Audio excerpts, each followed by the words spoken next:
নমস্কার বন্ধুরা, আশা করি তোমরা ভালো আছো। আর তোমাদের আশীর্বাদে আর ভগবানের আশীর্বাদে আমি ভালো আছি। আমার পাপাই ভূমিক ইউটিউব চ্যানেলে আবার নতুন করে তোমাদেরকে স্বাগতম জানাই।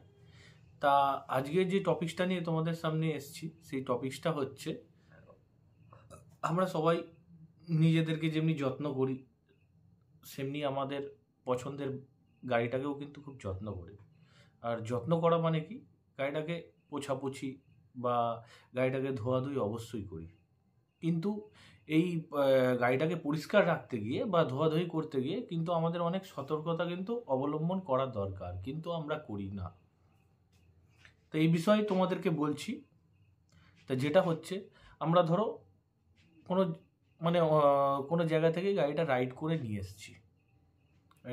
এসেছি, এবার যেমনি আমরা ফ্রেশ হব, গাড়িটাকেও তো আমাদের মনে হলো যে গাড়িটাকে এবার ফ্রেশ করি, পরিষ্কার করে এবার গাড়িটাকে রাখবো।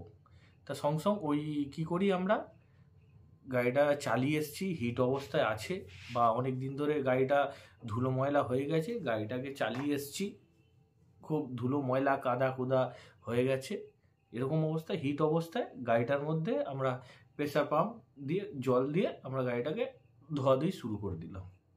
মারাত্মক একটা ভুল এটা হচ্ছে আমাদের, মারাত্মক সব থেকে বড় ভুল হচ্ছে আমাদের এইটা।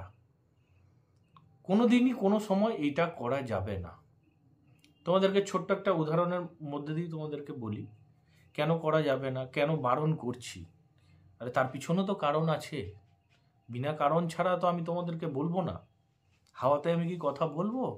নিশ্চয়ই হাওয়াতে বলবো না। ধরো একটা বাল্ব, আগে যে ডুম বাল্বগুলো হতো, একটা ডুম বাল্ব ধরো অনেকক্ষণ ধরে বাল্বটা জ্বলছে, বাল্বটা তো জ্বলছে, বাল্বটা জ্বলা মানে ওর মধ্যে ফিলামেন্ট আছে, গরম আছে। বাল্বটার মধ্যে একটু সামান্যটুকু যদি জলের ছিটা যদি দেওয়া হয়, দিয়ে বাল্বটা ফ্রাস করে ব্লাস্ট করে গেল, একটা উদাহরণ। কারণ ব্লাস্ট করার কারণ কি? কারণ হচ্ছে বাল্বটা গরম ছিল, সঙ্গে তুমি ওটার মধ্যে জলের ফোঁটা দিলে, জলটা তুলনামূলক বাল্বটা ছিল গরম, তার তুলনায় ওটা ছিল ঠান্ডা জলটা, ব্যাস সিঙ্ক্রোনাইজ হলো, গাছটা হঠাৎ করে ব্লাস্ট হয়ে গেল। আরেকটা উদাহরণ ছোট্ট করে তোমাদেরকে বলি। ধরো আমরা রোদের মধ্যে থেকে ধরো ঘরে আসলাম, ঘরে এসেই সঙ্গে রোদের মধ্যে থেকে ঘরে এসেই আমরা কি করলাম, স্নান করে নিলাম অথবা জল খেয়ে নিলাম। এবার কারো কারো ইমিউনিটি খুব বেশি, বুঝতে পারে না। যার একটু ইমিউনিটি কম আছে, ফট করে সেই দিন বা তার পরের দিন দেখবে ঠান্ডা লেগে গেছে বা গলা ধরে নিয়েছে। এটা কি কারণে হয়? কারণটা হচ্ছে আমাদের কিন্তু উপর থেকে বুঝতে পারি না, আমাদের শরীরের ভেতরের অংশ কিন্তু গরম থাকে। যখনই আমরা গরমের মধ্যে দিয়ে চলাফেরা বা কোনো এক্সারসাইজ বা কিছু করে হয়তো আসি, সেই সময়টা একটু বিশ্রাম নেওয়ার প্রয়োজন হয়, সেই সময়টায় এসে একটু বিশ্রাম নেওয়ার প্রয়োজন হয়। সঙ্গে যদি আমরা এসে জল খেয়ে নিই বা স্নান করে নিই, ঠান্ডা লেগে যাওয়ার সম্ভাবনা থাকে। তার মানে কি হলো, একটা তুমি আলাদা অ্যাটমসফিয়ার থেকে এলে, একটা আলাদা অ্যাটমসফিয়ার থেকে আসলে, মানে গরম অ্যাটমসফিয়ার থেকে আসলে এসেই সঙ্গে যদি শীতল জিনিসের যদি তোমার উপর কিছু করা যায়, তখনই গন্ডগোলটা হয়। একটা অ্যাটমসফিয়ার থেকে এসে সঙ্গে আরেকটা অ্যাটমসফিয়ারে আসতে কিছুটা সময় লাগে।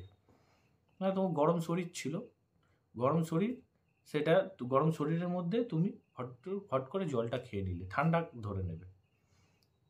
সেমনি ব্যাপার, সেমনি গাড়ির ক্ষেত্রেও ঠিক সেমনই হয়। গাড়িটা আমরা রাইড করে এসেছি, গাড়িটা কিন্তু হিট অবস্থায় আছে, তা গাড়িটাকে নর্মাল একটা টেম্পারেচার হওয়ার জন্য সময় দিতে হয়। আমরা সেই অবস্থায় গাড়িটায় যদি জল স্প্রে করি বা প্রেসার পাম্প দিয়ে জল পরিষ্কার করার জন্য স্প্রে করে থাকি, গাড়িটা কিন্তু, গাড়ির ইঞ্জিন বা যেসব জায়গাগুলো গরম হয়, সেটাই কিন্তু টোটালটাই মেটাল পার্টস। তা তোমরা অবশ্যই জানো, মেটাল পার্টস কিন্তু হিট হলে প্রসারণ হয়, আর হিট জিনিস যখন ঠান্ডা হয় তখন হয়ে যায় সংকোচন। তা সেটাকে একটা নির্দিষ্ট সময় পর্যন্ত ঠান্ডা করতে দেওয়ার সময়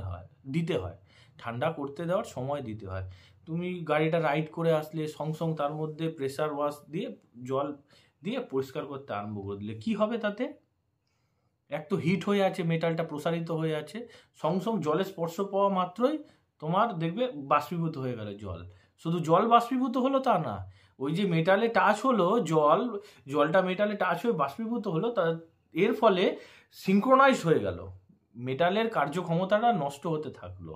একবারে এটা বুঝতে পারবে না, দেখবে আস্তে আস্তে যেসব জায়গায় হিট এলিমেন্টের জায়গায় যেসব তুমি যদি জল স্প্রে করে থাকো, সেসব জায়গায় রং চড়তে শুরু করে দেবে, খুব তাড়াতাড়ি ডিসকালার হয়ে যাবে।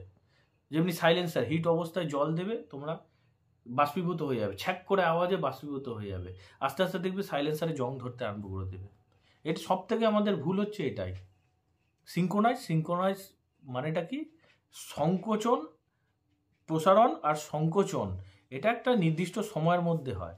এই সময়টা যদি আমরা না দিই, সঙ্গে যদি একটা অ্যাটমসফিয়ার থেকে একটা অ্যাটমসফিয়ারে আসার মধ্যে সেই সময়টা যদি না দিই, তাকে যদি প্রেশারাইজড করি, আমি প্রসারিত হয়ে আছে সঙ্গে যদি প্রেশারাইজড করি তাকে সংকোচন করার জন্য, তখন জিনিসটার মধ্যে ভাঙন শুরু হয়।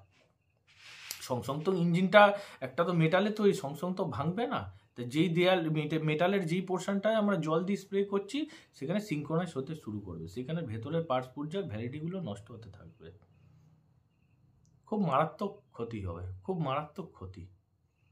ফার্স্ট সিমটমটা তোমরা দেখবে এরকম করতে করতে সাইলেন্সারটা খুব তাড়াতাড়ি জং পড়ে গেছে, দেখবে তোমরা বেশিরভাগ আমাদের অজ্ঞান অবস্থা, মানে এসব জানি না এসব জিনিস নিয়ে আমরা কিন্তু এসব করে থাকি, কোনোদিনই করা যাবে না। হিট এলিমেন্টকে ঠান্ডা হওয়ার জন্য সময় দিতে হবে, তারপর তুমি ওয়াশ করার যেরকম করো, তাও না সময় আধা ঘন্টা 1 ঘন্টা কি এমন ক্ষতি হয়ে যাবে, জিনিসটা লংজিভিটিটা বেশি থাকবে। যদি তুমি সময় দাও, সময় দিয়ে ওয়াশ করো, এই জিনিসটার লংজিভিটি খুব ভালো থাকবে, কালারও চটবে না, ডিসকালার হবে না, লং টাইম তোমার কালারটা ঠিক থাকবে, সিঙ্ক্রোনাইজড হবে না। এইভাবে মেনটেন যদি করতে পারো, দেখবে পকেটের খরচা যাবে না, নাহলে আবার ওই সেই জিনিসপত্রগুলো রিপেয়ারের খরচা হবে, কালার করাতে হবে, এই করতে হবে, সব কিছুতেই তো একটা খরচা। তা যাই হোক, তোমাদেরকে বুঝাতে পারলাম, ভিডিওটার মাধ্যমে তোমাদেরকে এই জিনিস নিয়ে অবগত করতে পারলাম, যদি মানতে পারো তোমাদেরই ভালো। আশা করি ভিডিওটা ভালো লেগেছে, ভালো লেগে থাকলে প্রত্যেকবারের মতো একই বলা, ভিডিওটা লাইক, কমেন্ট আর সাবস্ক্রাইব অবশ্যই করবে। চলো টাটা।